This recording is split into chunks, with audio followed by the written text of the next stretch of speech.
Welcome to the Bible Decoded. And today we're going to talk about Psalm 15. And I really like this psalm, and I hope you do too. And it begins, O Lord, who shall sojourn in thy tent? Who shall dwell on thy holy hill? Sojourn in the tent is to go to silence, and who shall dwell on thy holy hill is the one who is floating. You're floating. You're in the silence. You're just being. He who walks blamelessly and does what is right and speaks truth from his heart, who does not slander with his tongue and does no evil to his friend, nor takes up a reproach against his neighbor, in whose eyes a reprobate is despised, but who honors those who fear the Lord, who swears to his own hurt and does not change, who does not put out his money at interest, and does not take a bribe against the innocent. He who does these things shall never be moved. This is about one who walks blamelessly as you're walking with a clear conscience and does what is right. There is no right or wrong. What right means in this instant is just like righteousness. It means love. And does love and speaks truth from his heart and tells the truth. You're just a thought or a belief. You can change how you think or believe and what you project out or not. And if you don't want to believe me on all of that, I don't care. Who does not slander with his tongue. You don't see others. There's only one. So you speak ill of no one. And you certainly don't do evil to anyone. And you don't think your neighbors are horrible. And you don't fuss at them.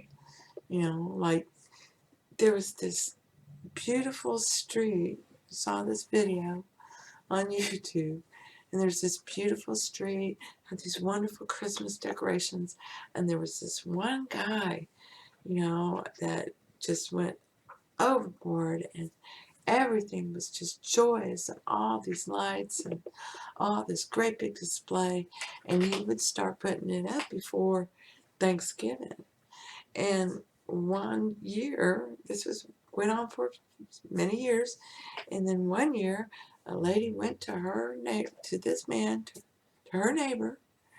and reproached him, and basically said, "Would you mind not putting the lights up till after Thanksgiving, because they're so bright and glaring, and we're having family over." Yeah, what?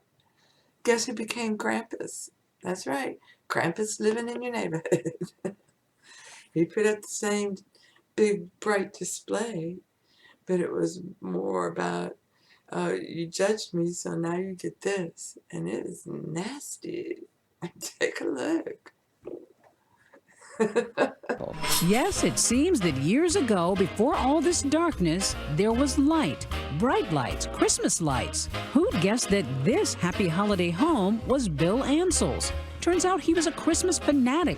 But one Thanksgiving, neighbor Pam Heck asked Bill to tone it down a little while her family had dinner. It was very unpleasant between us after that. And it went downhill from there. That was the moment this Christmas tale took a twisted turn. I used to have a beautiful Christmas display. They hated it. This is my display now. In whose eyes a reprobate is despised. Reprobate here means the unaccepted. Okay? This belief is not accepted. I don't accept this anymore. And if you're going to act like you do believe it, that it's not accepted, goodbye. In whose eyes a reprobate is despised. No, I don't believe that anymore. Bye. No, nobody goes postal like that anymore. That's so less millennial. No one does that anymore. No. I don't care. No one does that.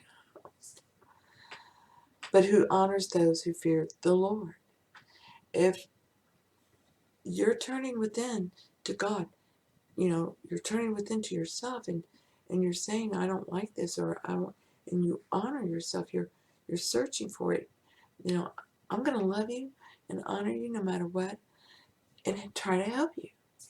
And that's honoring those who fear the Lord. Help them see life is subjective. I'm telling you the Spock's honest truth. And who swears to his own heart and does not change. We'll love you no matter what. I don't care. You want to represent that and be, a zombie? Go ahead. I'm still going to love you. I don't like what you think, but, that's okay. You go thinking. But you can't hang around me. And if later I find out, this person changed, I'm going to, yay, hallelujah, honor them, yay. And if I learn they passed in some way, okay, I wish them the best on their journey. I know they're going to get it next time around, or wherever they are. Because really, it's not next time around. It's you just stepped into another body and continue the journey.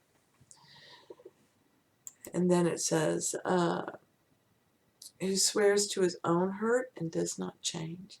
You're the one doing it. And it doesn't change. And you don't change whether you're rich, whether you're poor. It used to bother me. My sister would say, well, if you got a Mercedes, you would drive it differently than you do your Gremlin. No, I wouldn't. It's a car. It gets me from A to B. I love it.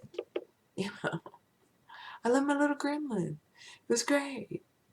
I wouldn't refuse a Mercedes, but it's still just a car, and I'm still going to treat it the same way. I love you. You get oil changes, and I rub on you, and I love you. I get you fixed as soon as I can, and everything is wonderful, which is pretty much immediate, and it's always wonderful. Who does not put out his money at interest? No, money's love. You don't charge interest on love. Money is a medium of exchange. No, here, I love you. You can have whatever you want. This is how you get it. Go get it. I don't need to loan you money, much less at interest. It's love. Do you love life? If you love life, you have money. And does not take a bribe against the innocent. You don't see the outside world. It's all inside. You're not going to join in with the objective world and start bribing and being corrupt.